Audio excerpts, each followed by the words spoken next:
Good evening, everyone, and welcome to the Africa I Share podcast, the Africa we want.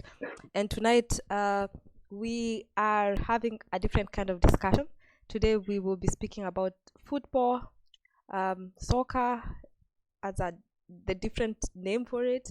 And we have a guest tonight, Chris, and Chido, as always, is here with us. So I will let Chris introduce himself, and then we'll get started, and Chido will also be participating as we go along. And we hope to get your feedback and your thoughts about this. Chris, if you may introduce yourself and we get started. Thank you. My name is Chris Baraza Mwabe. I'm an advocate of the High Court of Kenya. Pertinent to this discussion, I'm a sports law practitioner as well, and also commercial law. So probably we'll see an intersection between the sports and commerce. And I'm also, most importantly, a Liverpool fan. It's been my team since I was a young guy. Not that I'm old. Yeah. So, long story short, I think I'm just trying to cover a niche in this area, and I'm not doing too badly. So let's see. Cool. So we don't get it twisted who you support. Hey, Chido, if you could say hi as well, and then we'll get started on the discussion. Hi everyone, it's good to be back. And today we're having, like she said, an unusual discussion, which is also one of my favorite discussions so far. We're going to be talking about soccer, and I, as a Manchester United fan, I just had to put it out there to Chris that you still have time to jump ship and support the only team in Manchester. Hi guys. Okay, cool. And the only one not declaring any alliances to any teams, because I'll moderate the discussion, just for independence and transparency in the discussion. So Chris, tell me, so because of how much football that's played in the world out there, and Africa, like, is it that there's not much talent coming from Africa, or why isn't Africa big on this whole football and soccer thing? Well, we acknowledge that there are players here and there who make it, but why isn't the whole of Africa, everyone who plays football and soccer, making it? First things first, if we see the backbone of most big teams around the world, and some of the top players in the world, most of them either African or have their origins in Africa. If you look at most of for example, the French national team, it's purely made up of Africans. And if you look at some of the stars that have been in the top tier leagues, probably the English Premier League, for example, you find the African players are the ones who have lit up the Premier League. So you'd go back from the days of Nicolas Anelka is black. You'd come to the days of Drogba. You'd come to the days of when Samuel Eto'o came from Spain to the English Premier League. Even currently we have Pierre-Emerick Aubameyang at Arsenal. We actually have quality players from these shows. But the problem is, and now if you can juxtapose with the French national team, the problem is on this side there's not much investment in football. Because you see the same players when they cross the borders and they go to these European teams, probably the likes of Pogba, the likes of Mbappe, guys who have African origin and are now in those European countries. It's a different ballgame for them, because from the word go, there's investment in football. So partly the African federations and the African governments and whatever are to blame, but also we cannot also ignore the fact that the laws and the rules in football generally are set up to sabotage us. They're skewed against the African team. So you'd find, in as much as yes, we have our problems, probably corruption, mostly corruption. The laws and regulations that are there governing football, if you look at them keenly, they might look to be not biased, but if you look at them keenly, they're actually very biased against the Africans. So I think that the whole concept of today, I'll just be trying to have a discussion, of course, with probing from both of you, and show actually what I'm trying to say in terms of the North being against the African teams. That's quite interesting. I mean, the observations you've made already. And I think maybe if you could speak to, like, when you say the rules, like how they're skewed against African teams, really, what exactly does it look like? What does it mean? Like, to a lay person looking at it, what is it that they should be looking at and noticing and saying, right here seems to be something that seems to disadvantage this African team? So if you could, like, speak to that. Okay. First things first. Let me just give a background on. Okay, so football is a reward for me. If I think about it in the simplistic manner, it's a reward sport in terms of you get points. So if you win, you get 3 points. If you lose, 0. If you draw, each of the teams gets one point each. But also, if you look at it from this other perspective, in terms of there's money when you win.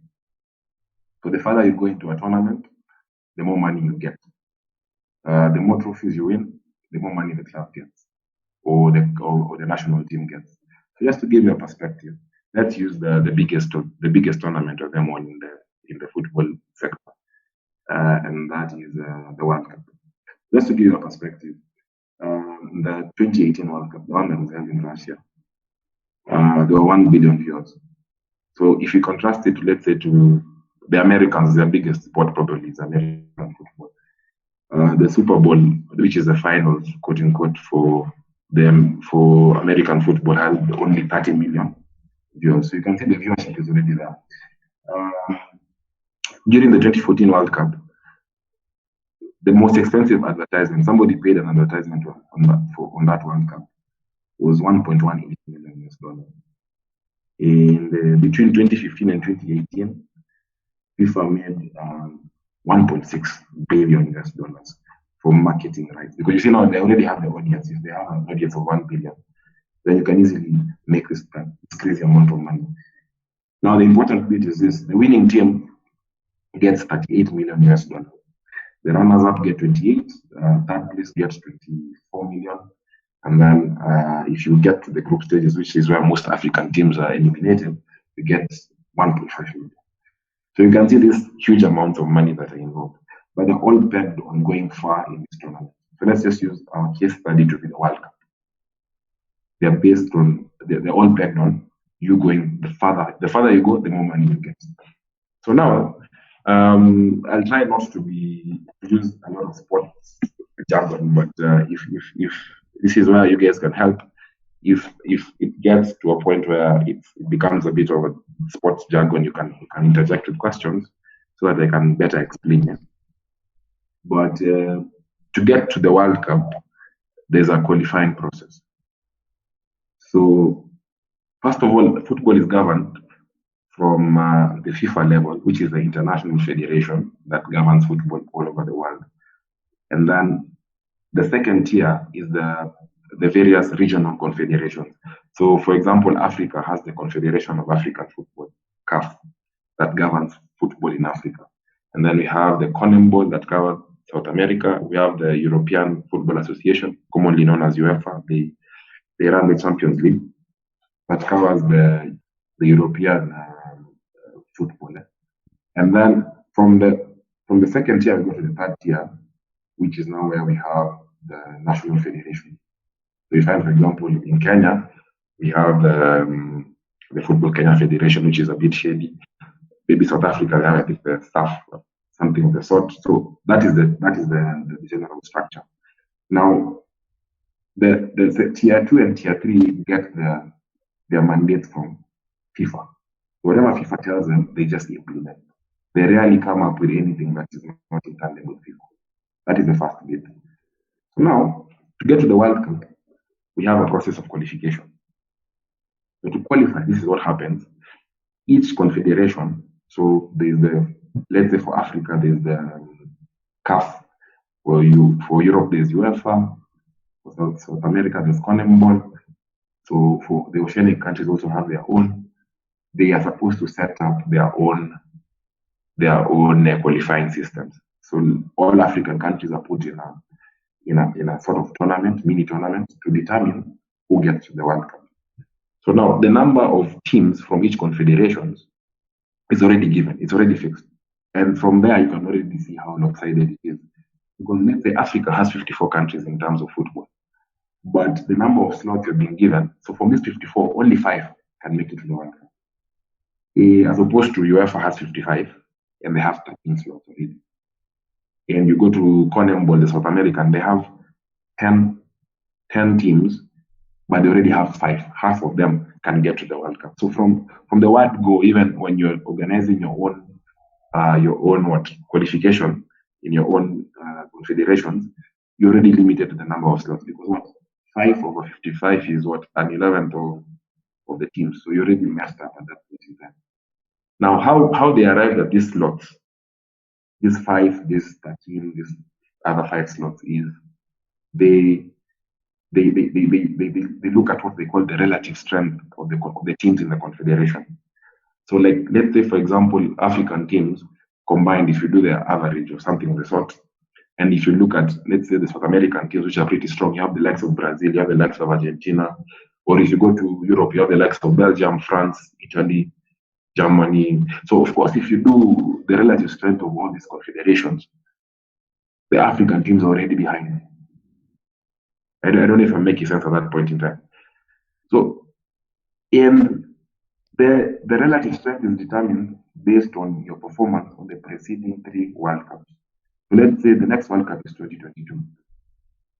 Our number of slots, if it's to be reviewed, will be based on the preceding 3 World Cups, which is the 2018 World Cup, 2014, and 2010. Which, if you look at them keenly, African teams never really went. So I think 2010, the South African one, is where Ghana tried and got to the quarterfinals. So already at that point in time, you're messed up. The review will be just an exercise in futility, because it's never going to change. And then they introduced this new other system. It's an alternative, the world ranking system. So this world ranking system is based on 4 categories.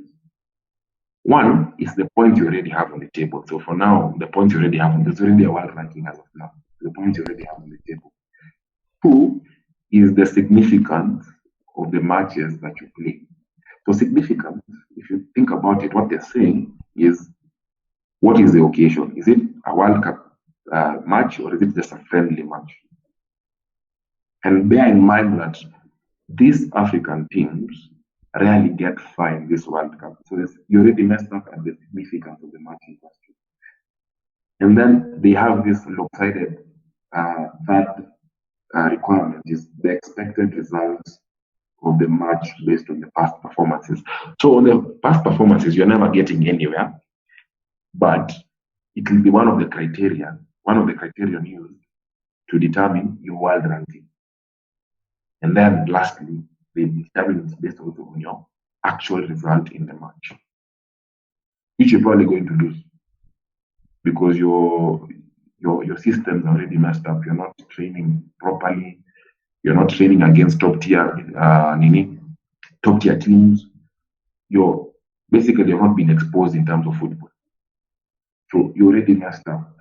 And then after you've gotten so let's say in Africa, we get these 5 teams. So they get to that stage of the World Cup. Now, at that stage of the World Cup, they do what we put them in pots. So these pots are based on world ranking. So remember, African teams are already messed up in terms of ranking. Because let's say as per last year, 2020, the top African team was Senegal at number 20. While you find the South American teams, they have 5 of their teams already in the top 10 in the world. The number 1 to 6 are the ones that make up the rest of they have 4 of the top 10. The ones that make up the 6 are European. So there's no one from Africa or these oceanic countries, these minor continents. Minor in terms of football. So now, the pots you put in terms of your ranking. So imagine Africa, Senegal is the number 1 country, and it's number 20 in the world. And you have other teams like Belgium, I think was number 1 at that point in time. So if they're going to use your ranking to put you in pots, you're going to be in probably pot 3 or 4. Now, the whole idea about the pots to get to the World Cup, to get to the group stages of the World Cup, is that no 2 teams in one pot can face each other before the knockout stages. So it is to avoid the big boys in football facing each other. So you'd find pot one has the likes of Germany, Argentina, Brazil, France, the big boys. And then pot two has a big team that probably didn't do well, so they're in pot two, and these mid-tier teams. And then the African teams are in pot three and pot four. So now when you're being put in the groups for the World Cup, you find pot one, let's say, for example, in the last World Cup 2018, you'd find a team like Morocco is in pot four. Morocco and Nigeria are in pot four. So you'd find a team like Morocco was given,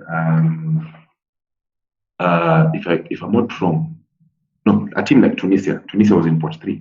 Tunisia was given Belgium and another strong team. Morocco was given Portugal and Spain. So imagine at the group stages, you've already been given two top tier teams to face.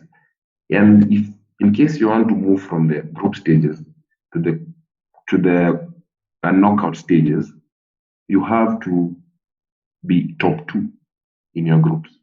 Now, if you're Morocco, for example, in the last World Cup, and you're in a group with Spain and Portugal, definitely Spain and Portugal, by an act of God, are going to be number one and two. So you're already out at the group stages. You're never going to get to the knockout stages. And now the good money comes in at the knockout stages from the round of 16 onwards. The more you move, the more money you get, Now, of course, money is not the only thing, but it's very important in football in these terms. For infrastructure purposes, first of all, we need this money. For exposure purposes, for us to be able to organize tournaments, to be able to take our players on this fancy academies, or to be able to build academies of our own in our own countries, we need this money. And we are never going to get this money because the way the system is, in long and short story of it, the way the system is set in terms of the laws and the qualifying and the groups and everything that I've explained, we are never going to get to the money stage of things. We're always going to be at the group stages. We're always going to be the flower girls in this competition. We are just going to, and occasionally when we get to, that's why you find an African team getting to the quarterfinals is such a big deal, which shouldn't be. Because if you think of the players we produce, Roger Miller, we have Asamoah Gyan, we have Khan, we have JJ Okocha, one of the most talented players ever. We shouldn't be getting to just the quarterfinals and thinking it's a big feat. We should be getting further than this. I hope it makes sense. Yes. It sounds from what you're saying is that Africa teams are in a position which is not nice, and it's very unlikely that they're coming out of that anytime soon, based on the rankings and the rules that you just explained. If it's like past performance on in the World Cup, not doing well. If it's what you explained, world rankings, not doing well either. If it's like the significance of the matches you're playing, not doing well either. So it almost seems like you're in a position that is, this is not even a rock and a hard place. It's literally, there's no winning, no matter how you try here. So do you foresee any changes, any changes to these rules? And also, being a lawyer, of course, we will ask: is there somewhere where anyone can appeal these rules, or maybe a tribunal, or maybe a body? Because you see, as you said, FIFA sets the rules and then they cascade them down. So if you cascade these rules without them being questioned, then who is the appeal body? Like, for instance, when you look at the world rankings and how it's done, and someone wanted to appeal these decisions of like FIFA, who do you go to?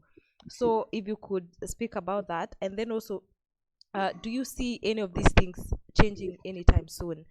And I think, just out of justice and fairness, I mean, there are tribunals even for world trade, or like, why even two countries dispute, at least you can go to WTO and square it out there.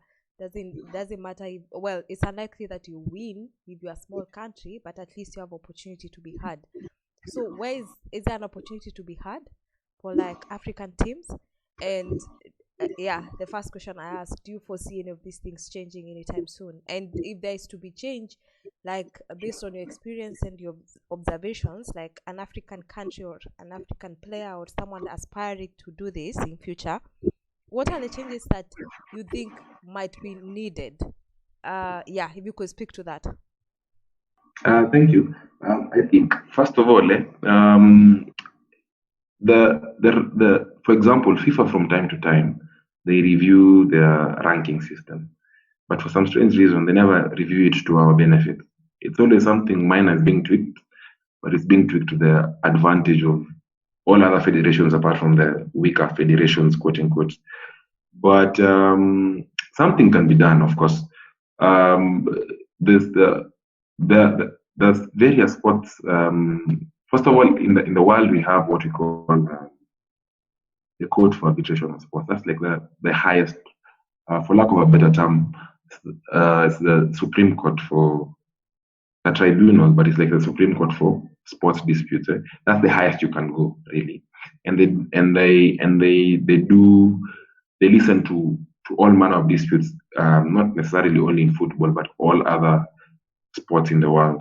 But before it gets to that, we have at the national federation levels, each federation ideally should have its own disciplinary tribunal. For example, the Kenyan perspective, we have the sports disciplinary tribunal headed by a senior advocate in Kenya.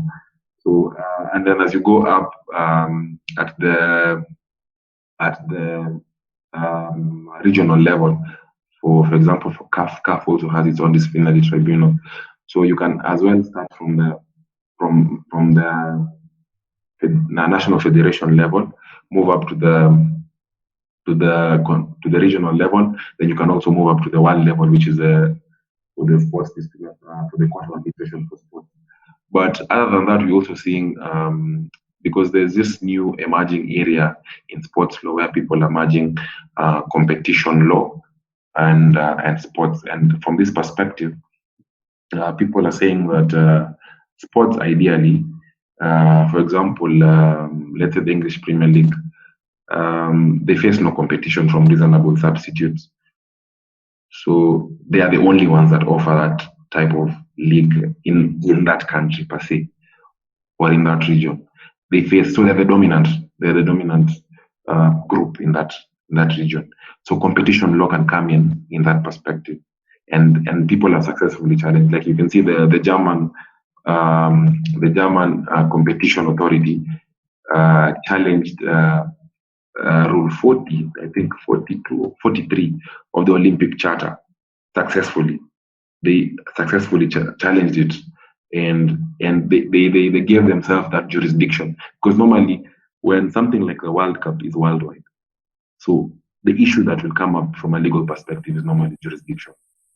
But there's this new trend going about called the effects doctrine. So we say even if this thing is not happening directly in your country, you're feeling the effects. So like the World Cup, even if, let's say, for example, Kenya or Zambia or Zimbabwe or South Africa decide to take it up, you can say even though the World Cup is not taking place in our country, even though we know football is governed from Zurich in Switzerland, we are feeling the effects. And we can, so the effects doctrine allows successfully the competition bodies to take up the matter and give rulings on them.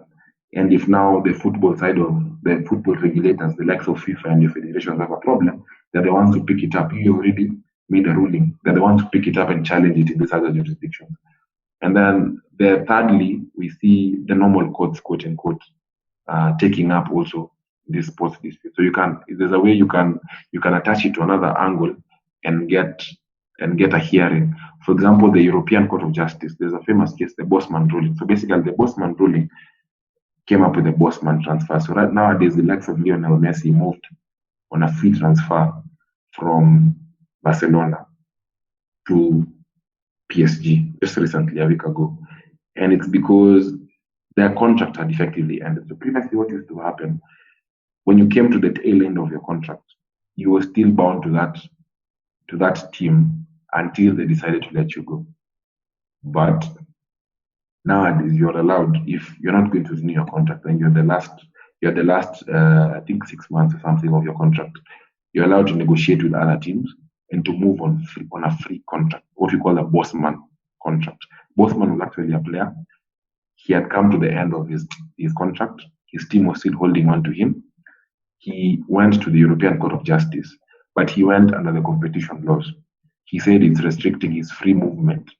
His free movement of, as he's offering a service in terms of business, it's restricting his free movement, and he was actually able to get a hearing. So there's so many avenues. It's just a matter of deciding which one works best as a legal practitioner. Mostly, I think a legal practitioner would be best placed to take up the matter as opposed to a sportsman because a legal practitioner is able to look at the pros and cons and decide this jurisdiction. Basically, you're doing a legality, a forum shopping thing, but you're able to decide this jurisdiction will give me a better chances of overturning this thing as opposed to this other jurisdiction. So there are options you can explore.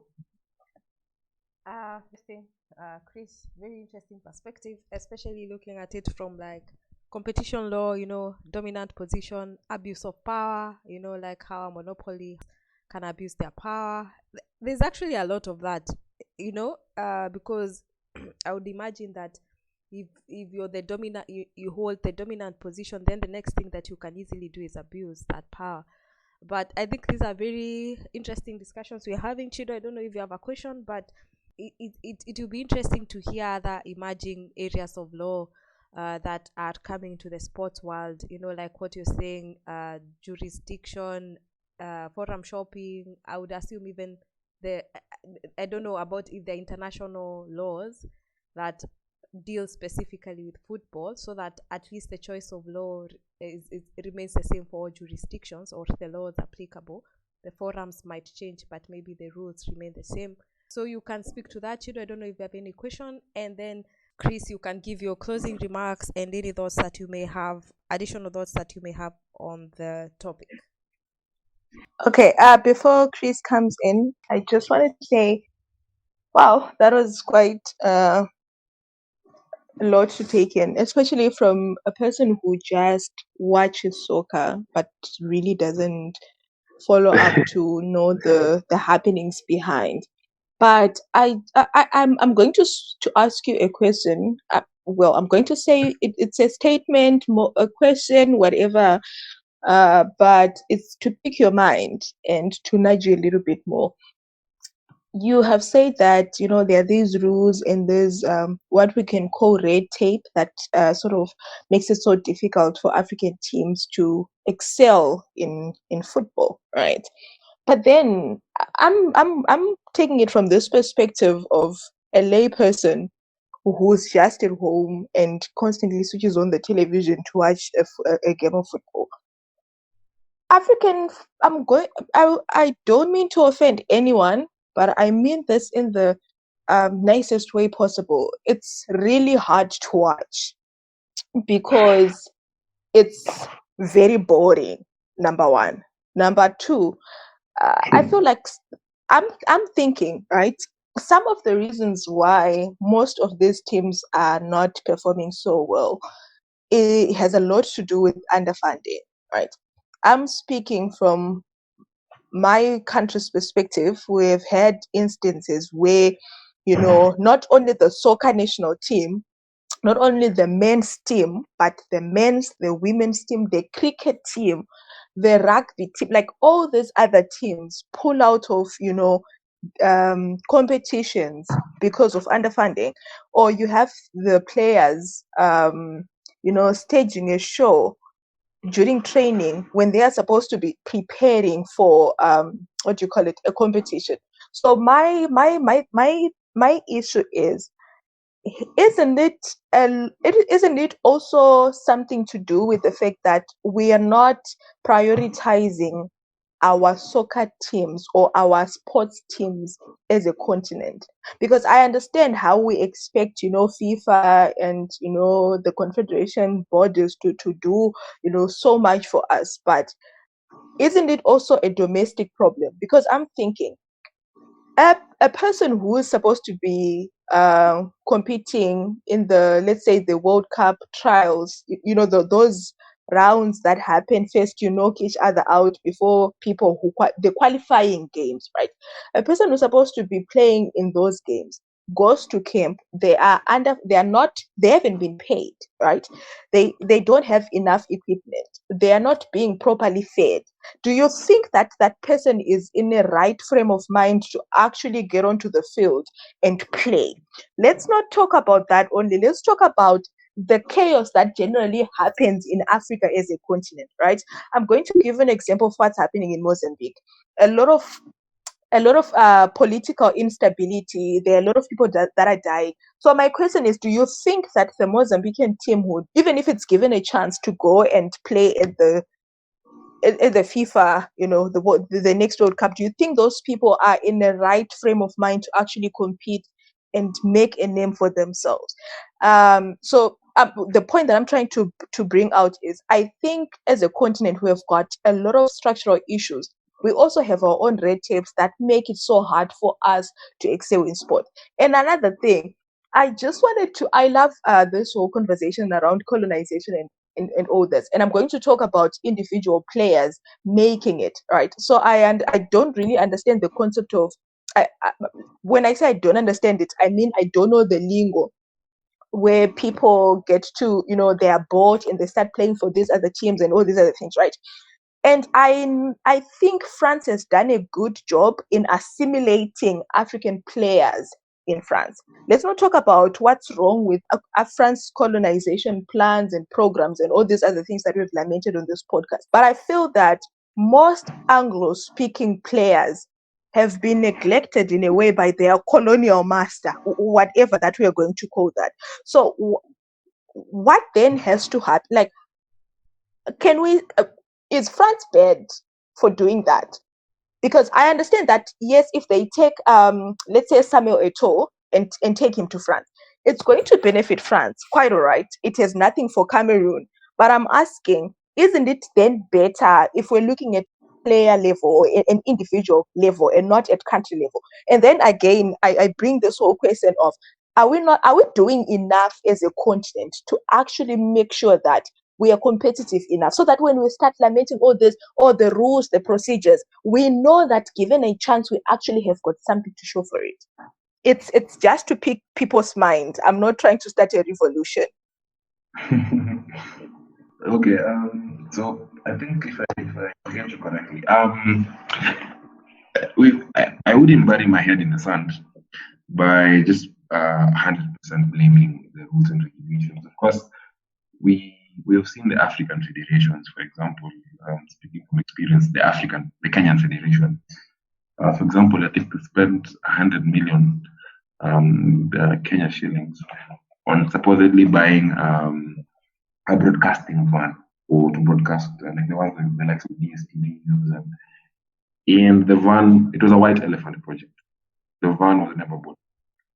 Or we've had stories of players actually, when they come into play for the national teams, they are asked to use their own money, then they'll be refunded later. And then I'm refunded. And it's also at that point in time, you're asking a player to pay for his own airfare or for his own transport to his own country to play for the national team. It's already an anomaly. And we also have countries that one of the most corrupt football leaders was a CAF president. I don't think it's proper to mention names in this podcast, but he's known for corruption in terms of sports, because there's a lot of money in football. But what I'm trying to say is, having these problems, there are those countries that manage to try have a semblance of normalcy or sanity in their football, and they manage to actually get to a point where they can play in the World Cup. So, for example, we have the Ivory Coast team that had the likes of Drogba. These guys managed to bring the country together and stop a civil war. They overcame a civil war. They overcame all this corruption that probably is riddling the federation. They are star performers for their clubs. They have gotten to the World Cup. Now, these guys who have beaten these odds, when they get to this stage of qualifying for the World Cup, the regulator, who is supposed to be fair, who's supposed to be unbiased, now turns to be the person who is actually the most biased of them all. Because, at least this types of problems that we can physically see, like if there's a civil war in the country, or there's corruption in that country, or there's corruption in that federation, there are things you can actually pick out and point out, and those who are brave enough can do something about. You can go to court, you can have your various anti-corruption agencies investigate, you can do peacekeeping missions, those are things you can actually point out and do something about. As opposed to, this is a problem that is certainly set out in the law.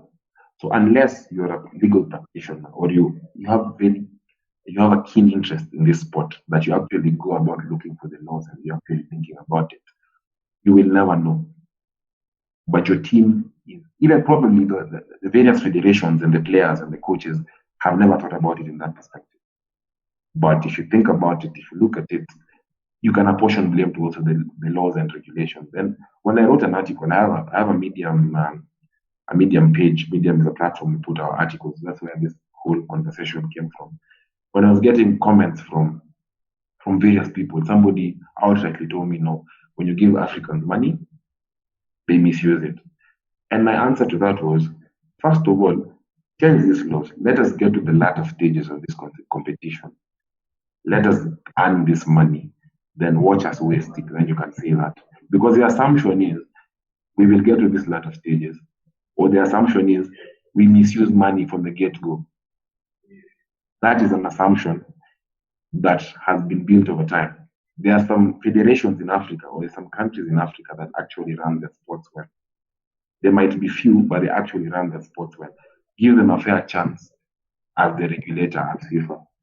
And the other thing to say was in terms of the French national team. It's actually a good thing that they're doing. They're taking players are deciding to play for them because of the better facilities and better money, of course. And I wouldn't blame them, but it all boils down to the fact that there's more money there are better facilities. And where does this money come from? It's generated from these various tournaments. Now, if these African countries are never going to get this money generated by these various tournaments, they're never going to be they're never going to be able to offer these players who are deciding to go to play for France a better opportunity. If you read on this, some of these players that decide to play for these teams, like France, I think somebody like Dele Ali plays for the England national team. He's actually of Nigerian origin. His full name is Bamidele Ali. If you talk to them, some of them wish that they could play for their motherland. They're very nationalistic, very passionate about it. But once they get to think of the incentives of playing for their motherland, there are little to no incentive. Then let's face it, the chief incentive for people really out here is the economic incentive. So if this country, we already have a bias on them in terms of they're going to waste this money, we already put bottlenecks in terms of the rules and regulations, they'll never get this money. They'll never be able to offer any incentive to these people. They'll never be able. Somebody thinks of, why would I go play on a sandy pitch as opposed to playing on a carpeted pitch? So they'll never be able to offer this incentive. As for the Anglophone countries being neglected, what I would say to that, and it could probably be pretty harsh, is that they owe us no favors, really, if you think about it, in terms of football. Yes, they colonized us, they took our resources, they did all that is wrong. But in terms of sports, really, they don't owe us any favors in terms. And if you look at the type when they were colonizing us, the system they used and the system the French used clearly is what has informed their actions in terms of leaving us alone in terms of sports.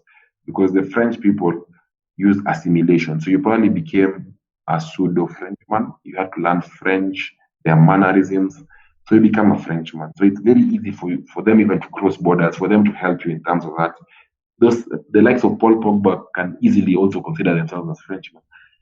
But for us Anglophone, it was there was no assimilation really. You're lower than them. They were exploiting you. So even in terms of their thinking, in terms of helping you, even from a sport perspective, it can't be there, because from the word go, they were the master, you were the slave. And I repeat again, I don't think they owe us any favor in terms of sports. We are capable of running ourselves. Maybe help, but they don't owe us any favor. I don't know if I've answered. Yes, you have. Thank you so much. That was quite detailed. That was really detailed, actually. Yes, and Christine, what was your question again? Chris, I forget what it was, but but I think what we should do, because we are running out of time, we should have a follow-up discussion, especially on the whole different concepts of um Africa and the perspective mindset that you're just going to waste the money, but then also the real issue of corruption, which we've spoken about, that affects Africa in almost everything. I mean, this is sports we are speaking about. When you speak about investments, foreign aid, anything, corruption just seems to be at the very core of it. But thanks, Chris, for coming by today. And we hope everyone who listens to this, if you have any comments, if you have any thoughts, just share them. And we will have follow-up discussions now that we have a very as someone who is very interested in the sports law and sports practice perspective, so that we can mix it up in our podcast here. But thanks everyone for listening in. And Chris, you can say your final goodbye. Chido, you can do as well. And from me, it's thank you for listening today. For me, is thank you for welcoming me to this podcast. For more of this discussion, I've said I have a Medium page. There's an article I've posted. My Medium page, Chris Mwabe. I'm in a green t-shirt in case there are other Chris Mwabes out there. We can follow the discussion. There are comments, you can comment, we can have the discussion, and probably get a better perspective, because we had only 30 minutes. So there's so much more and so much detail I'd go into and tie the loose ends. But I'm happy to have been on this podcast, and I hope to be here again if you guys would have me, if I did a good job in here. But thank you. Today was really fun for me. Thank you so much, Chris, for joining us. I think, Christine, what we can do is, when we post the session, to then put down the link to his media page, so that it becomes easier for our listeners to also get a hold of him. But basically, that's all from me, and I look forward to next week's discussion. Cool. Thanks everyone, and goodbye.